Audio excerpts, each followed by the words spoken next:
Unlimited Ammo here for another episode of Free-to-Play Fun, the series where I take a look at free-to-play games and give you a chance to determine if it's worth your time or not, take my inputs, first impressions kind of thing. And today we're looking at Infinity Wars 2014, the animated trading card game. Of course, like the title suggests, it is a trading card game. You collect cards, you build a deck, and you go face other people in matches against their decks. Now there's a lot of mechanics going on. It's a very deep, kind of complicated game, definitely more on the complicated side as compared to something like Hearthstone. It's necessarily a bad thing, it's something to keep in mind. It's a lot going on. So we're going to jump into a practice AI match at first so I can explain the mechanics.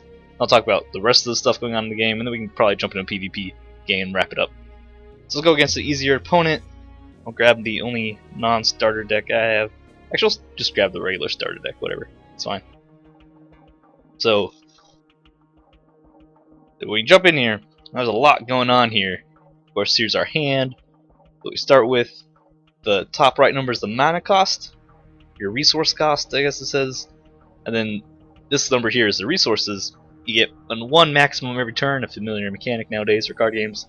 You get one maximum every turn up to a maximum of 10, unless you have something that boosts your maximum above 10. Then there's also another very important thing are these three cards right here that both of us have out. This is the command zone.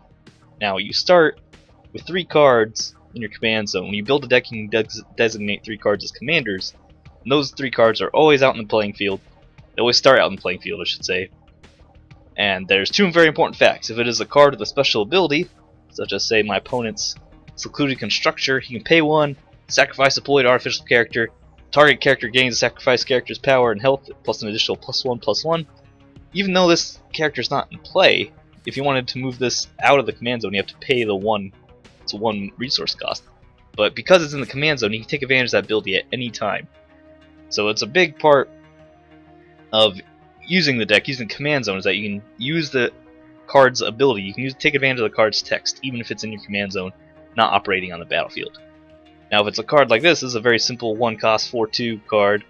It doesn't have any text, but the advantage of it being in the command zone is that I can have it out there all the time. Always have these 3 1-drops, and I can play them out. Even though this card doesn't have charge, I play it directly onto the field. Because usually, there's also a really handy undo button. Usually when you play a card, it goes into the support zone instead of directly on the battlefield, and it's sort of being tapped. Now that's the command zone. Of course, there's also the support zone. Like I said, that's where cards start out. They start in the support zone. They're not attacking or defending. They're off the battlefield, but still in play. So some cards can target them here, some can't, but other characters aren't going to be able to directly attack them. Other than that, you have the defense zone and your assault zone. Your opponent also has a defense zone and assault zone. Your cards in the assault zone attack your opponent's health and take down his health. He has 100 health, so do 100 damage, take him down. And then defense zone, obviously, if your opponent has cards in their assault zone trying to hit your health, you have deploy cards to fight their characters and defend your own health. Pretty interesting. That's a really interesting part of the game. It's just that there's different locations. The different cards can have different effects based on which location they're in, or what location the target's in, or whatever you're doing. And there's a lot of bluffing and stuff going on because let's just play this out. Actually, no, that's not do. Let's just get aggro with starter decks, just be an aggro deck anyway. Because this isn't actually the turn, this is what I'm going to do in the turn. And the turns happen simultaneously, starting with playing characters, moving characters, abilities, and then the attack and defense phase. You have the initiative, so your actions go first. Whoever has the initiative, their abilities go off first, and then the other person's. And all happens simultaneously, so at the end planning phase, when the opponent hits the same button, everything goes off at once. So right there, he didn't play anything, I didn't play anything other than that 1 card, and it attacked him. And then now we go into the second phase, and we just play more cards. And we can like move this guy to the defense zone, move him around. We can target things. So one of the really important things in this game I found is just calling your opponent's bluff and predicting them. So if I thought maybe he's going to pull out, if he had a commander here that I thought he was going to deploy, and I had a card that can target it, I can use the card, select on it, and the game is not, to target character. So I can just start. I can actually use that to kill his constructor. See, it's in the command zone. He's not even going to predict that, so now we end our planning phase. Go off at the same time. Boom, constructor's dead. In his assault zone, and we hit him for number 5. Now, a lot of cards can't. Something about Fireball. It's Firebolt card. It's 4 damage to target character, so it doesn't matter where they are. If they're in play, they're eligible targets. A lot of cards have on the battlefield or deployed or other restrictions. So that means deployed has to be defense, assault, or support. On the battlefield has to be defense zone or assault zone. And because everything happens simultaneously, you have to predict where your target is going to be at the end of the turn. If your opponent moves it and it's suddenly invalid target, you burn your ability. That's a really important part of the game, is just not wasting your abilities on invalid targets and using targets properly. And other than that, you're just playing creatures and abilities, trying to burn down your opponent's health. There are a couple other mechanics, such as the trade depot. You can pay resources to do different things. On the first turn, you can mulligan your hand. If you have 3, you can shuffle a card from your hand into the deck. 5 resources lets you draw a card. And at 9 resources, you increase your maximum resource by 1. So you get above 10, a lot of the most powerful cards have resource costs above 10, like 11 for like huge dragons and scary things. So just keep playing, enter planning phase, hit them. Now it does damage. Now another thing is this morale system. So health isn't the only way to... Taking out your opponent's health is the only way to win. You can also run their morale to 0. By clicking on one of the characters, they all have a morale cost. This one has a morale cost of 2, which means if it dies, we lose 2 morale. If we kill this thing, he loses 1 morale. So if we traded... So that really lets you set up trades where you come out on top of morale. Like this has 3 morale.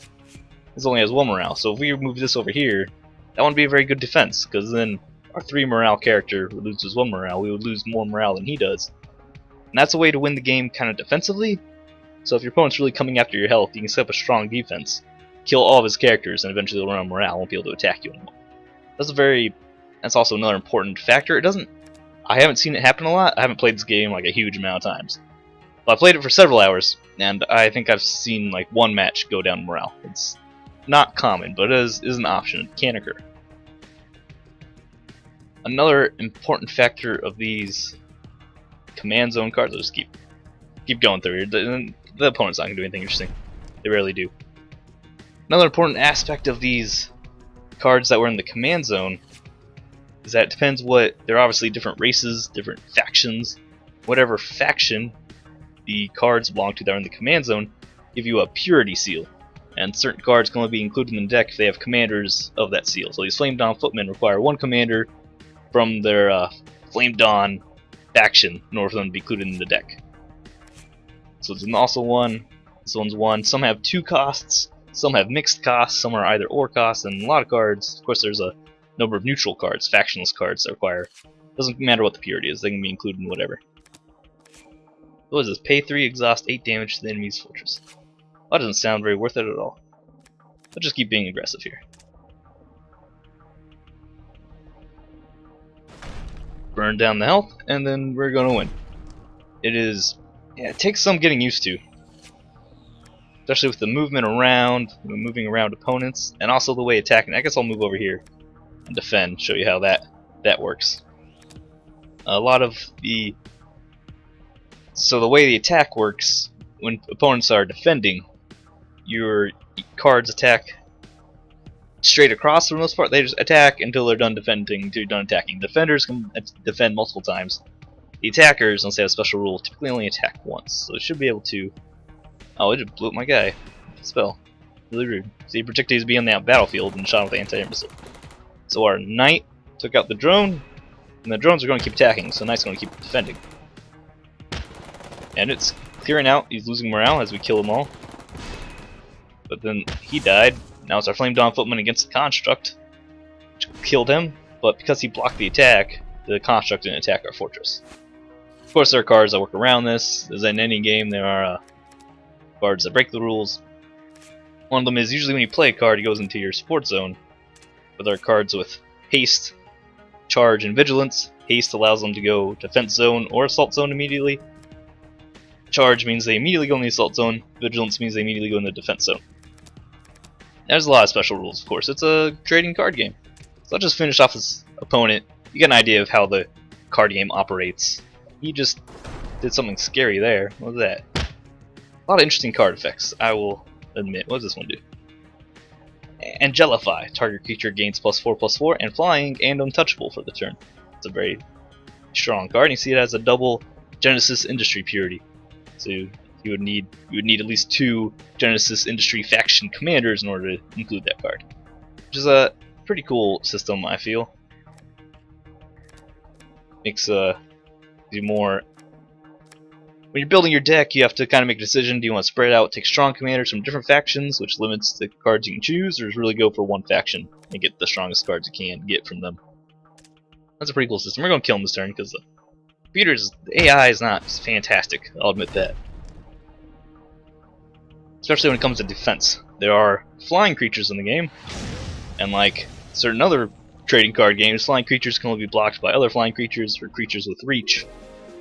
And the AI will commonly try to block your flying creatures with non-flying creatures that can't block, and then you just kill them because they don't seem to understand what's going on. So that's how the gameplay works. We covered the zones, the mana, health, morale, and the trading post. Okay, so I think that was everything. Now, game modes, you of course have AI, like I just showed you, versus AI. Practice your decks, see if they work out. Also have the tutorial mode. There's challenge modes. These are intermediate challenges. These are like the puzzle modes. The intermediate ones are mostly basically tutorials. And then the advanced modes are more proper puzzles, especially the advanced challenge 1 and 2. And the final challenge, pretty intense puzzles. It's pretty common in a lot of card games nowadays to have a couple puzzles to go through. There's an extensive campaign. So there are, 3, 4, 5, 6, there are 8 factions, and each faction gets its own campaign with 8 missions in it. Now which is interesting, it's cool, the missions aren't very difficult. Right now there's only normal mode. So they're going to include a hard and insane mode, which will be good. Because right now normal mode, it's pretty easy. Especially on some of the missions. Like, let's see if I can remember, like maybe Exiles mission? Play it?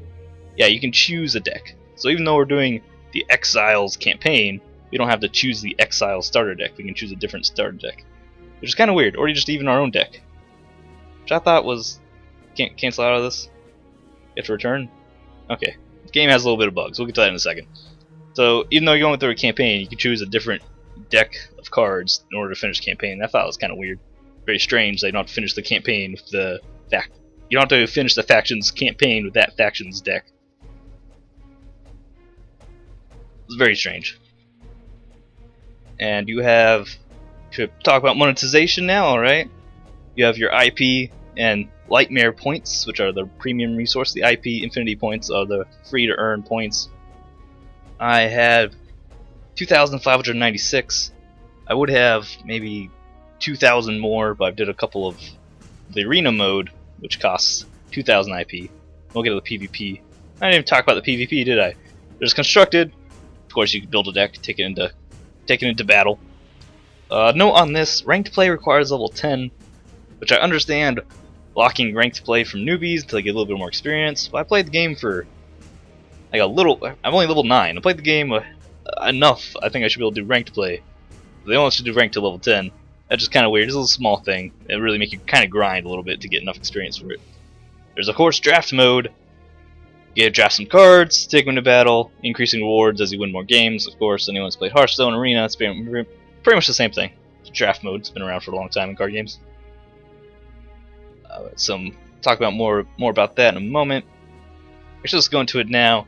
The thing about the draft mode kind of gets me is that these commander slots, those 3 cards you have available at all times. Oh, cool thing!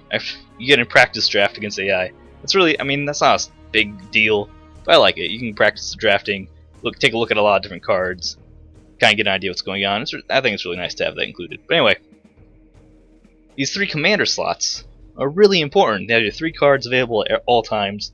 You can take advantage of the card text on those commander cards, and they determine what cards you are allowed to pick due to the purity seals. Now, the problem with that is, you see here, we have a good choice of cards. We have a 2-drop charge 6/6 for 2. That's very good.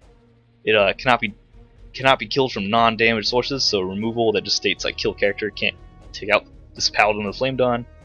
Better yet, we have Aletta, the Mortal Tinkerer, Aletta, the Immortal Sorceress, Rita, the Shadow Priestess. They all have good skills. We can get her in play on turn 5. She starts spawning worshippers. We can just get Aletta that can pay 4, 6 damage to target character, pay 1, exhaust. Artificial character gains 3/3. You can take advantage of those cards while they're in the command zone. And that's really cool, but sometimes, let's just take one of the Alettas.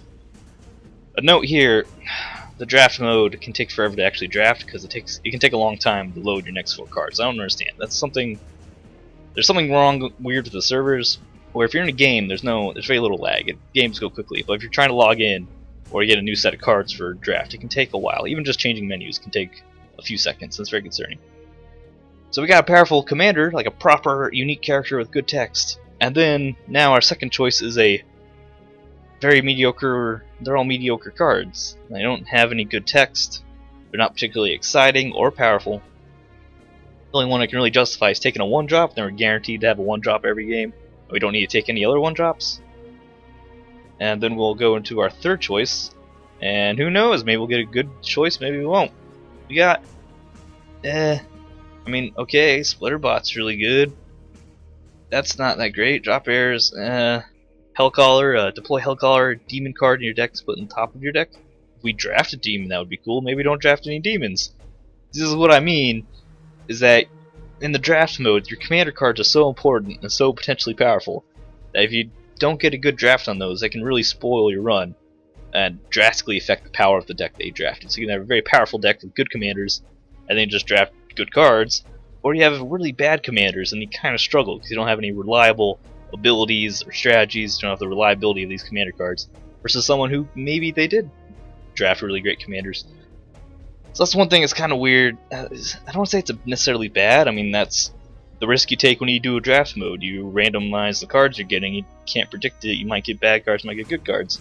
Same applies to your deck. Maybe you get bad cards or good cards. But the consequences of having good or bad cards with the commander is kind of exaggerated. So that can be kind of frustrating. It can introduce frustration if you feel like you're getting gypped because you have a bad commander set and it's just ruining your deck and makes the run not fun anymore.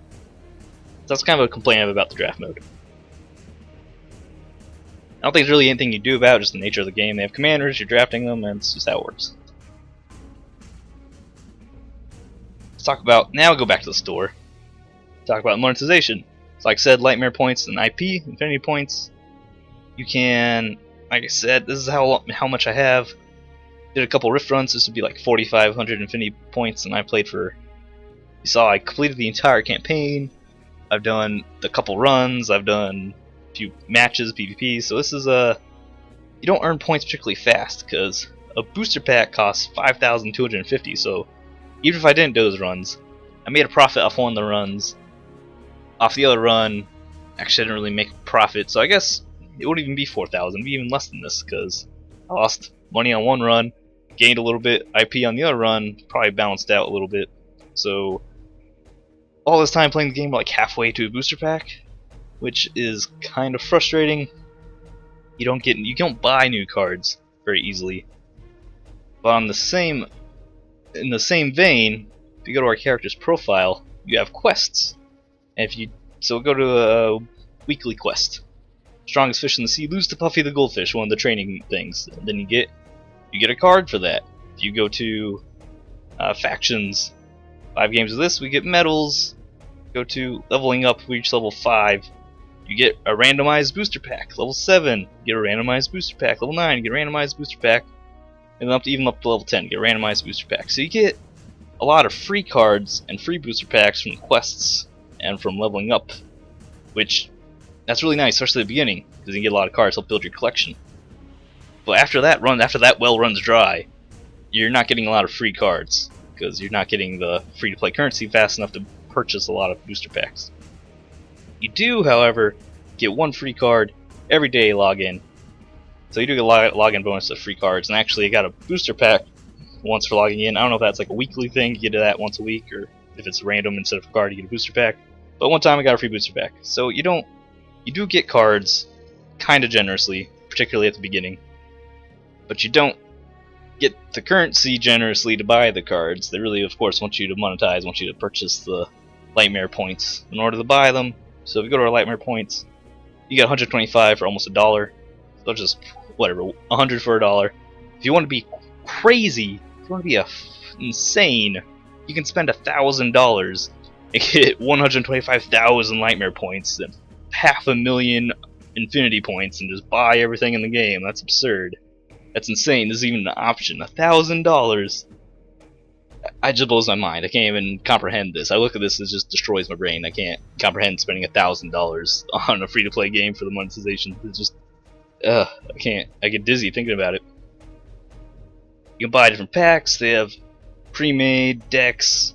There's different types of booster packs, different collections of cards to get from. Some of the cool things I like is that different card packs. You buy different card backs, not packs. Different card backs. And different battlefields that change the look of the game, what map you're playing on, basically. And that's a pretty cute little idea, right? You can buy your favorite faction's battlefield, so you can play on that battlefield. I think it's pretty cool. Also, pre-order things. There's nothing right now to pre-order, but it's gonna be in the future. So that's the monetization. Kinda stingy on the free-to-play currency, but it is. I mean, it's there. They give it to you. And for $1,000, you can buy 3 cards with a guaranteed uncommon in this horrible blister pack. It's a terrible idea, but if you really want it, $1,000's not that hard to come by. I think that's. Oh, also you get medals for doing different things. That's kind of medals for leveling up, doing the campaign, defeating different opponents. It's not much of it. Not very exciting. I mean, it's there, it's cool, but I don't care. It's not something that bothers me. You have your card. Now, this is a part of the game I think can use a ton of improvement. Is your collection and the deck building. So this is just our collection. Hit on cards, we just see our cards. Look at all this empty space. And there's no way to like change the view to have bigger views of your cards. You just have to go through, and if you see something you want to look at, you have part of the name and the number of how many you have, and you're like, what is that? You have to click on it, load it over here, read it, oh, okay, and then keep scrolling. You can of course sort by factions, but it could be, I feel like it could be way better done, especially if you try to create a new deck, blah blah blah. Choose your faction commanders, like maybe I don't even know what faction commanders I want yet. And then we have to change them. Then we have to search cards that we can use. The filters, we can only filter so many times. Like if I want rarity, I can't do like rare or better. I have to specifically pick legendary, epic, or rare. Same with, get out of here. Same with like the cost, and the card type has to be, I guess it can be greater than. It's just very, I found it very hard to use, very annoying to use these filters and this tiny row of cards that are tiny. You can barely read it and see the number. And it's eventually I figured it out and managed it, but it just, I feel like it could be way better done. There's a lot of wasted real estate. There's a lot of going on. They really minimize just looking at the cards and what you want to see, which is a shame because the artwork, something I've been kind of elephant in the room I've been avoiding this entire time, is that it's the animated card game. All these cards have good artwork that has an animation on it. Some of the animations are lazier than others. So like the common cards, a lot of the common cards, this is the animation. This little pulsating whip around this stone still beast of burden. But if we go to something a little more rare, this is an uncommon. See, there's a little more movement, some breathing action going on. This is more movement, and all the, I mean, even the ones that don't have particularly exciting animations are still well done. Where's the void card here? Void split. Oh no, that's like an ability, and I think, yeah, just showing me commanders. I don't know why it's filtered the way it is right now. That's another issue I have with this. Sometimes it filters in a weird way. I think it's just doing what we can put in as commanders for these slots. Yeah, I think that's what it's doing. I can't really tell. It's not really telling us very hard. No, it's not, because here's our stumble spell. No idea why it filters. Don't like the card menu, don't like the deck building aspect, because also there's no tutorial for how to build your deck. You have like 3 cards. You can have up to 3 copies of a card type, unless it's an unlimited card, which would then say here, unlimited character. Other than that, it's 3 copies, and it doesn't tell you that anywhere. I couldn't find it anywhere. The rules of deck building and these purity seals and the commander I was speaking about, that wasn't explained either. It was really weird. There's no deck building tutorial. It was all just how to play the game, and you have the starter packs, but they don't tell you how to build your own deck. Can't figure out your own. It's very strange. But yeah, the artwork is nice. Some of it's better than the other cards, but it's every card game ever. I just thought I would point that out because the subtitle is the animated card game. So let's, before we wrap up, that's This is Infinity Wars 2015. Before we wrap up, we can just go into a PvP. You have different formats, so any card format, core formats only, merged, and pauper. So the merged deck format is very interesting. It's combines your deck with your opponents to draw from the even card pool. Kind of an interesting idea. And then the pauper, you only allow common and uncommon, so you don't give any rares or legendaries or epics or anything. There's a lot of choices. Kind of a extreme. Don't have a deck selected, so wasn't that annoying? Yeah, Sombro is illegal. Starter deck's actually illegal for this. What about core? Do you have a core? Okay. Yeah, kind of a lot of throwing a lot at me here. I just want to search for a match here. This game was released. It had a long beta period, so there's a fairly active community. I haven't had to wait that long for a game. Commonly with these multiplayer free-to-play games, you have a large amount. You have like a large community. At first, it launches. There's a big community, tries it out, and if it's a poor game, they'll leave, and the game falls apart because no one's playing it, so there's no matchmaking.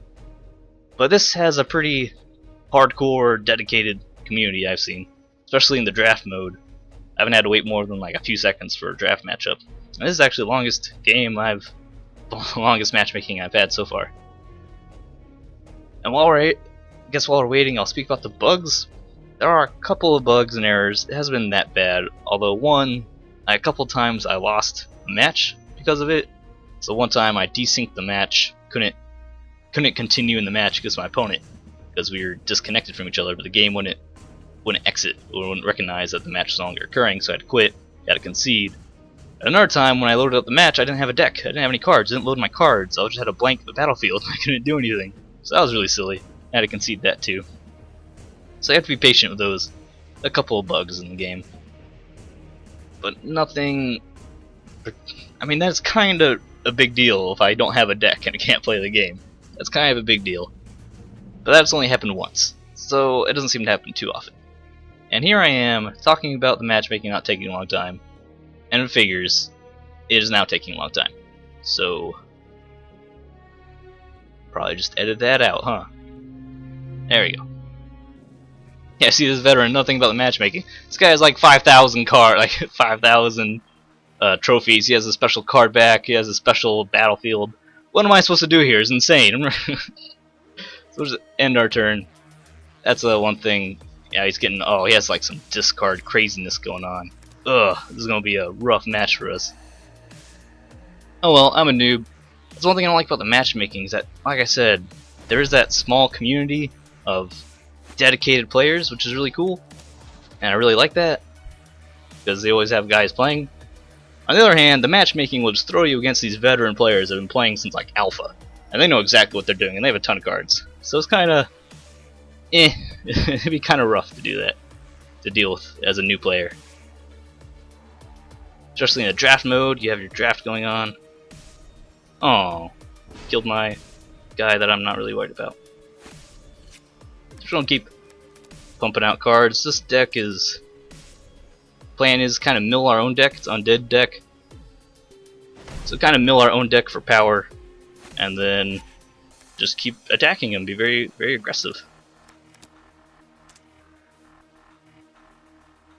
We have cards. Our endless card is whenever there's another copy of it in the graveyard, it gets +1/+1. So as they die, they get much more powerful. And he really does not like these zombie scavengers. He's very scared of them. The zombie scavengers, whenever undead dies, it gets +2/+2. Our ace in the hole is our Zomborg Agent Coil.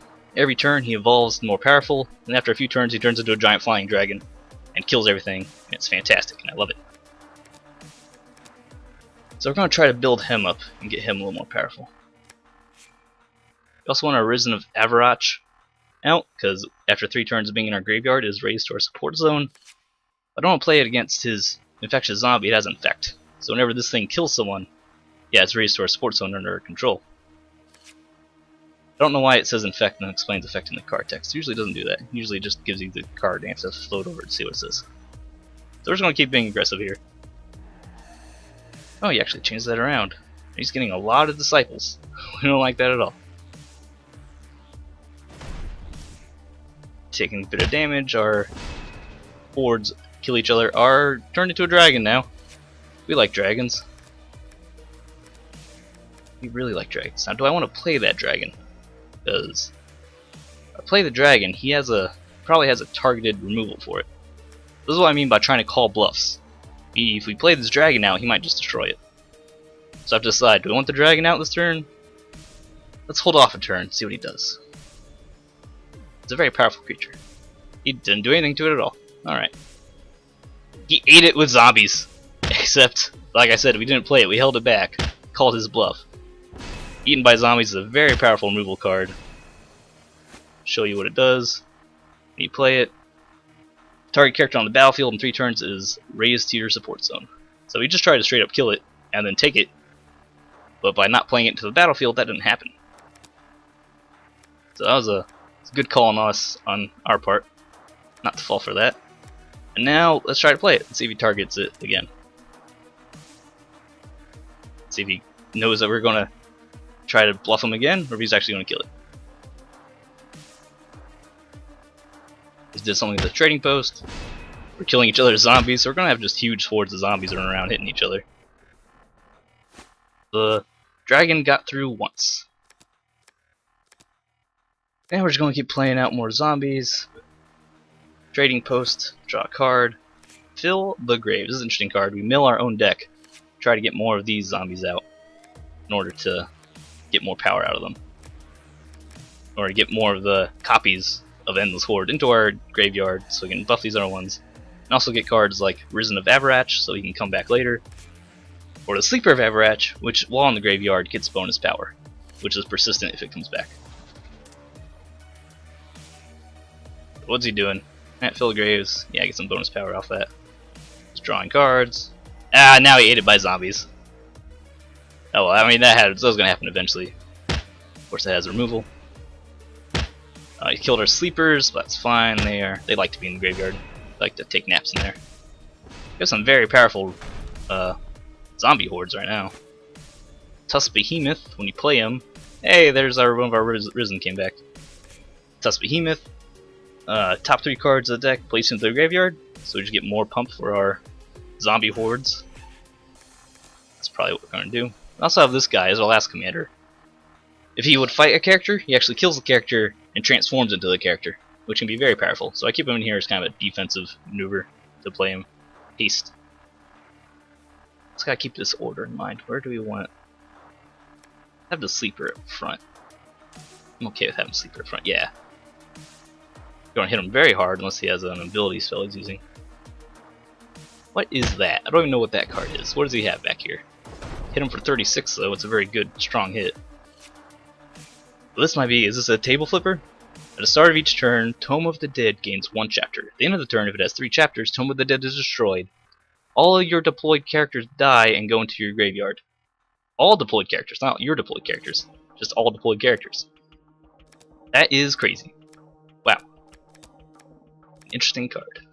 I really want to push in for the kill here, so we're going to play our Evolved Parasite to kill one of his blockers. And we're just going to push a hard home. Here we go. Evolved Parasite's going to kill this guy. Oh, he played a defender and now he's buffing his creatures. Yep, Evolved Parasite killed that guy. We're going to kill this guy and hit him for 30. Oh, he has 3 health left. Now he's not out of the game. There have been several times where... What does he even do? He's just an unlimited character? There have been several times where I got an opponent down with very low health. And then suddenly, I can't kill them, I can't finish them off. Because they establish a good defense. Ooh, Wall of the Dead. It's a good defense card. We don't really need a defensive card. Under Corruption, we make it a target character undead. If it dies, we get to raise it under our control. But I don't know. Who might he deploy as defense? So I have to try it. This is like how this prediction comes, how this calling the bluff kind of works out. We have to call his bluff on who he's going to call defense. Let's think. He might call Aletta, so let's try to target her. He did not, but unless he has an ability here, we are going to win. I think I think we win, right? Yeah, because we just kill these things and then we push for the victory. Alright. So that was our example game. Yeah, kills all that. And we hit him for like 40, yeah, 36. Took his health down to 0, and we won our match. So even though he was a much more experienced player, we still were able to beat him. Of course, on the same note, that was casual mode, so it's likely he's just playing around with new ideas or a new deck or something. He's not necessarily going at it his best. That was normal play, not ranked play, which is still locked, not even level 10 yet. You can see from that we got actually kind of skipped the screen, but we only got a couple hundred IP. Go back to the store. See, now we got like 200 IP, so we're now at 2700. And that is Infinity Wars. It is a pretty fun card game, deep mechanics, a lot of different cards with cool art and cool combos and abilities. The commander system is really interesting, just like constructed. You see, we can make our dragon. We had our Zomborg in our commander's field, so we're able to pull him out as a dragon late at like turn 6 or 7, which is really cool. Cool idea, very powerful card. And he was able to counter the card, try and predict it, to kill it. I predicted he was going to remove it, so then I held it back, so then he wasted his removal, but then he predicted I'd put it out later, so he moved it again. It's a lot going on. It's a very interesting game. Kind of has like fighting game feel with all the predictions and trying to counter your opponent's counters. Very, very interesting card game. And I really enjoyed my time with it. So I would really recommend download and just going through and playing the campaign, playing some AI, see if you like how the game feels, and then do a couple draft mode was really fun. Do a couple rift runs.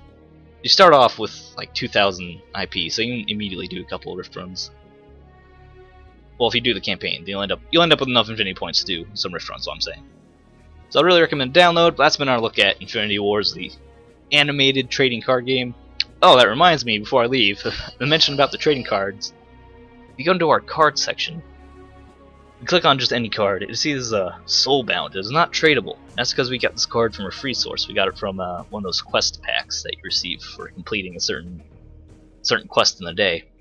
And if you get a card from a free source such as that, it is soulbound. It cannot be traded. The only cards you can trade are cards from a source that you've purchased, which I only have a few of.